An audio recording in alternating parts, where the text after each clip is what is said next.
Hello friends, एक chemical bonding का notes है। ये एटम वो होता है स्मॉलेस्ट पार्टिकल ऑफ मैटर जो इन्वॉल्व होता है केमिकल रिएक्शन में। ये केमिकल रिएक्शन करता है लेकिन नॉट एग्जिस्ट इंडिपेंडेंटली, या अकेला एग्जिस्ट नहीं करता है लेकिन केमिकल रिएक्शन करता है। जैसे कि हाइड्रोजन एटम हो गया, नाइट्रोजन एटम, ऑक्सीजन एटम, ये सब हो गया। और जबकि वही मॉलिक्यूल है वो भी स्मॉलेस्ट पार्टिकल होता है मैटर का, लेकिन वो केमिकल रिएक्शन करता है लेकिन केमिकल रिएक्शन नहीं करता है। केमिकल रिएक्शन नहीं करता है लेकिन इंडिपेंडेंटली एग्जिस्ट करता है।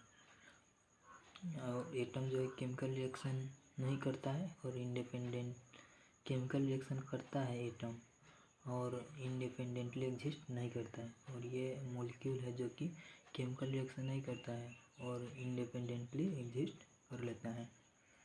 ठीक, जैसे कि वाटर हो गया, C2H6 हो गया, हीलियम हो गया, ये सब हो गया। हीलियम एक मॉलिक्यूल है बिकॉज हीलियम रिएक्शन नहीं करता है और इंडिपेंडेंटली एग्जिस्ट कर लेता है। ठीक ना। और हो कम फर्स्ट, एटम या मॉलिक्यूल, तो इसमें से होगा मॉलिक्यूल फर्स्ट आना चाहिए। और केमिकल बॉन्डिंग क्या है? Chemical bonding the force of attraction which holds various constituent, जैसे कि एटम हो गया, आयंस हो गया, molecule together in a state of maximum stability और मिनिमम एनर्जी। मैक्सिमम स्टेबिलिटी होगा तो मिनिमम एनर्जी हो जाएगा, क्योंकि एनर्जी इन्वर्सली प्रोपोर्शनल होता है स्टेबिलिटी का। ठीक, reason of chemical bonding minimise the energy को मिनिमम करेगा और maximise stability. Noble gas have something very special that make very stable. उसके बाद होता है जो कि उसको स्टेबल बनाता है, वो स्पेशल होता है complete outermost shell. All atom except noble gas then have tendency to attain electronic configuration। Electronic configuration attain करने का टेंडेंसी होता है। आइदर दे एक्सचेंज या शेयर द इलेक्ट्रॉन, एक्सचेंज या शेयर करके उसको हम लोग केमिकल बॉन्डिंग कहते हैं। और ये जो है ग्राफ है between potential energy and intermolecular distance का। यहाँ से ऐसे ग्राफ आएगा, यहाँ पर मैक्सिमम जो बॉन्ड लेंथ हो जाएगा, बॉन्ड लेंथ, और ये दूरी को हम लोग बॉन्ड एनर्जी बोलेंगे, फिर यहाँ तक चला जाएगा। जो इंटरमोलिक्यूलर डिस्टेंस का जो होगा उसको बॉन्ड लेंथ बोलेंगे, और यहाँ से पोटेंशियल एनर्जी का यहाँ से डिस्टेंस होगा उसको हम लोग बॉन्ड एनर्जी बोलेंगे।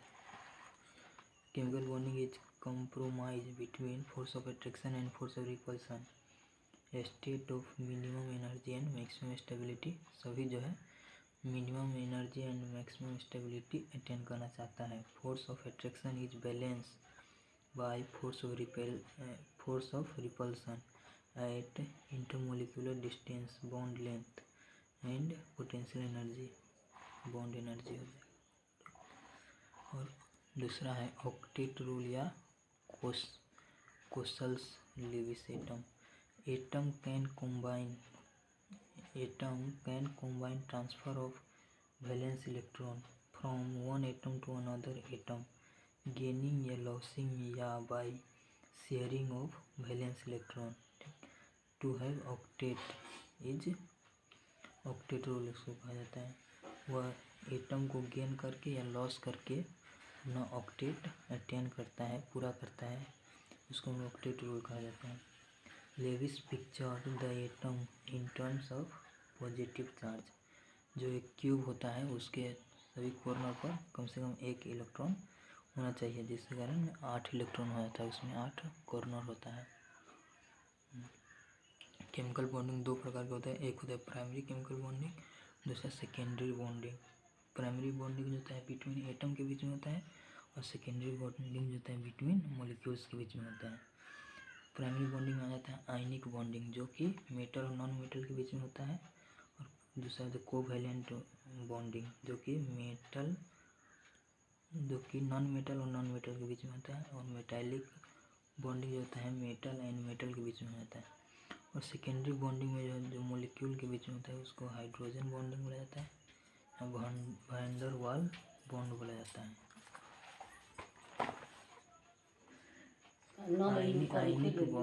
Ionic bond transfer on valence electron. Ionic bond उसके कहा जाता है जो transfer on valence electron from one two another atom between metal and non metal. Ionic bond वो होता है जो कि वैलेंस इलेक्ट्रॉन को ट्रांसफ़र करता है फ्रॉम एक मेटल से नॉन मेटल के बीच में ट्रांसफ़र। जैसे कि हो गया सोडियम हो गया एक मेटल है और एक क्लोरीन नॉन मेटल है। सोडियम का वैलेंस इलेक्ट्रॉन में जैसे कि 11 इसका अथी होता है तो 2 हो जाएगा, फिर 8 और इसका 1 एक्स्ट्रा हो जाएगा, तो ये एक सोडियम क्लोरीन एक्सेप्ट कर ले तो ये अपना 8 इलेक्ट्रॉन आउटर मोस्ट शेल में प्रोवाइड कर लेगा। तो ये 1 दिया तो ये +1 आ जाएगा और यहाँ पर -1 आ जाएगा। वैसा ही कैल्शियम है, कैल्शियम के 2 ये एक्स्ट्रा है तो ये फ्लोरीन को दे देगा 1-1, तो ये दोनों नाथी हो जाएगा, तो कैल्शियम पर +2 आ जाएगा, फ्लोरीन पर -2 आ जाएगा। ऐसा ही होता है। दूसरा है covalent bond, combine by sharing of valence electron in order to have octet rule, that is Lewis dot structure of fluorine. Fluorine का लेविस डॉट स्ट्रक्चर होता है, जैसे फ्लोरीन 2 और 7 इसके वैलेंस इलेक्ट्रॉन हो जाएगा।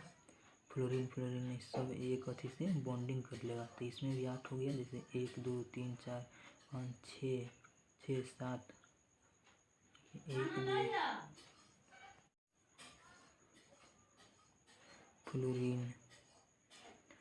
फ्लोरीन हो गया, इसमें F2 7 हो गया, तो इसमें 7 इलेक्ट्रॉन है सभी में, तो ये सब एक से बॉन्डिंग कर लेगा तो दोनों में 8 हो गया, ऑक्टेट रूल पूरा हो जाएगा। O2 का आउटर मोस्ट में 6 इलेक्ट्रॉन होता है, 1 2 और इसमें भी 6 हो, तो 2 से ये बॉन्डिंग कर लेगा, शेयरिंग कर लेगा, दोनों में 8 हो जाएगा। जैसे N2 में 5 होता है तो 5 इसको 3 इलेक्ट्रॉन की आवश्यकता होता है, तो इसका 3 बॉन्ड दूसरे वाले के 3 बॉन्ड से शेयरिंग कर लेगा, जिससे इसमें दोनों में 8 उड़ जाएगा। जैसे H2O हो गया तो इसमें तो 6 होता है, तो और हाइड्रोजन के पास 2 ऑक्टेट, हाइड्रोजन जो होता है वो ऑक्टेट रूल फॉलो नहीं करता है, हाइड्रोजन में 2 इलेक्ट्रॉन ही रहता है, तो इसमें एक शेयरिंग कर लेगा तो 8, इसमें 2 हो गया और इसमें 6 था तो इसमें 8 हो जाएगा, और एक ये शेयरिंग 2 2 4 5 6 7 8 पूरा गया। ऐसा ही होता है।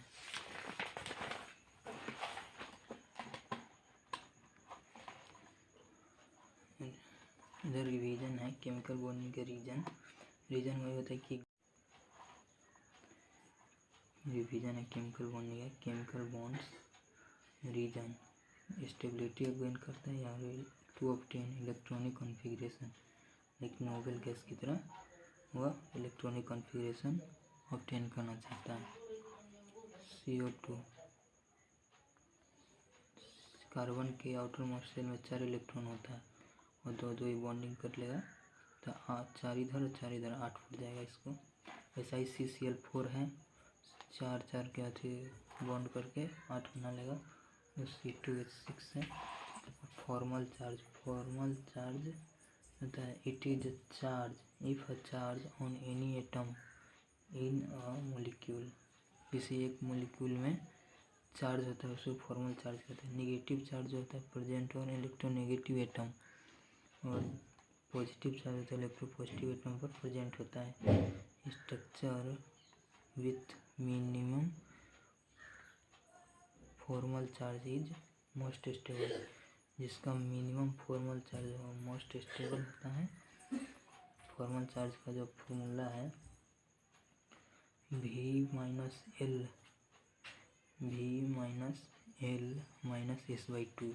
V जो होता है वैलेंस इलेक्ट्रॉन होता है, L जो होता है नॉन बॉन्डिंग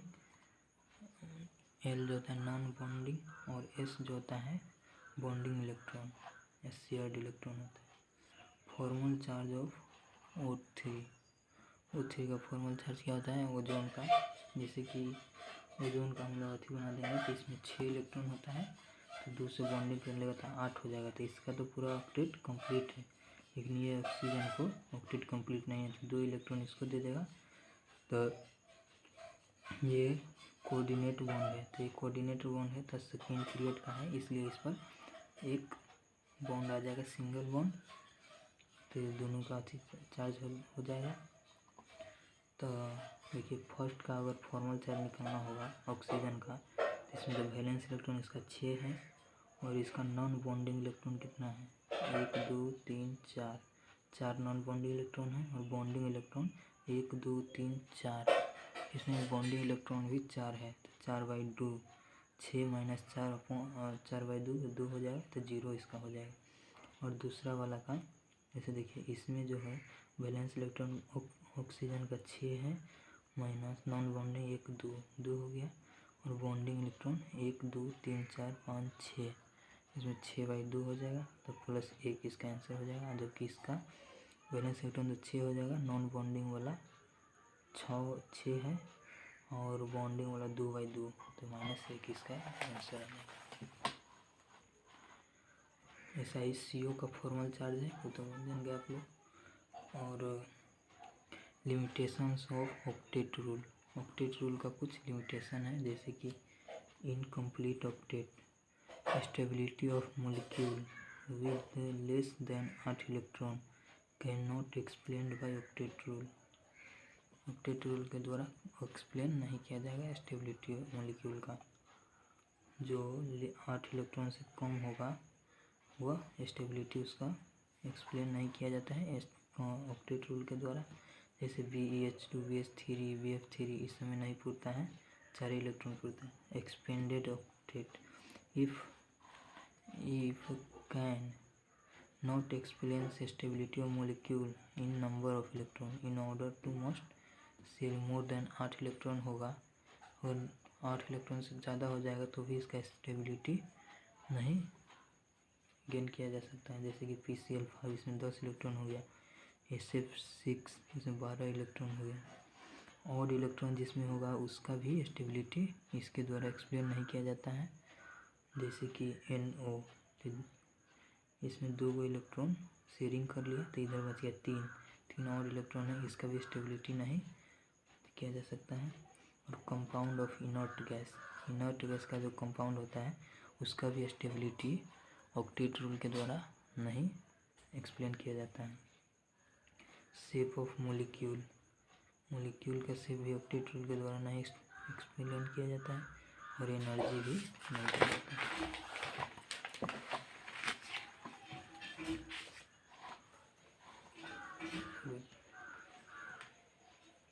दूसरा होता है कोऑर्डिनेट बॉन्ड।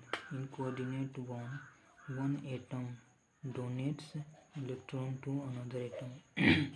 जैसे कि A है, ये 2 एटम B को दे दिया, एक्सेप्टर है, तो A जो है डोनर कहेंगे, जो कि दूसरे को देता है उसको डोनर कहेंगे, B लेता है उसको एक्सेप्टर कहेंगे, और B जो लेता है उसको लेविस एसिड बोलेंगे, और A जो डोनेट करता है उसको हम लोग लेविस बेस बोलेंगे। ठीक, जैसे ये हो गया कार्बन मोनोऑक्साइड, तो C इसके 4 इलेक्ट्रॉन होता है, तो 2 इससे बॉन्डिंग कर लेगा तो 4 और 2 6 ही इसमें फुटता है, तो जो ऑक्सीजन होता है अपना 2 लोन पेयर इसको कार्बन को डोनेट कर देता है। ये हो गया। जैसे इसमें हो गया ओजोन में इसका 6 वैलेंस इलेक्ट्रॉन है, तो ऑक्सीजन 2 अपना इलेक्ट्रॉन इसको डोनेट कर देता है। If donor member of second period coordinate bond can be represented by a single atom, बोले थे सिंगल बॉन्ड के द्वारा अगर सेकेंड पीरियड का हो तो उसका जो कोऑर्डिनेट बॉन्ड है उसको सिंगल बॉन्ड के द्वारा हम लोग रिप्रेजेंट करेंगे। Where donor should have +1 and acceptors -1, जैसे CO कोऑर्डिनेट बॉन्ड, तो इसमें ये इसको दिया, जैसे कि ऑक्सीजन कार्बन को दिया है 1 इलेक्ट्रॉन 1 लोन पेयर, तो इसको एक सिंगल बॉन्ड के द्वारा हम लोग डिनोट कर देंगे, और यहाँ पर एक प्लस दे देंगे और यहाँ पर माइनस दे देंगे। जो डोनर है उसको प्लस दे देंगे और जो एक्सेप्टर है उसको माइनस दे देंगे।